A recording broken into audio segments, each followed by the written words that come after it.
Mga kasid, nagkagalit lang po kasi ako sa mga dumadaan po dito sa amin. Pakiusap lang po.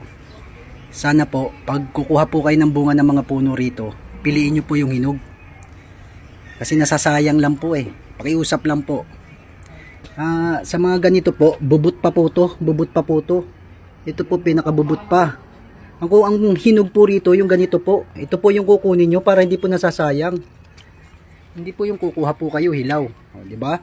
Yan po, hayaan niyo po munang mahinog. Gaya po nito, nahinog na siya, pwede na po siyang kunin mga kasid. Nakikiusap lang po ako na wag po natin sayangin ang mga bunga ng puno.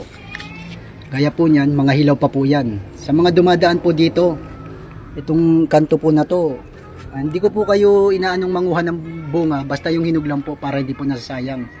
Sana po, sa mga dadaan pa po dito, piliin nyo po sana yung mga hinog. Pakiusap lang po. Mag-iingat po tayo, hindi po ako nagdadamot sa bunga na to.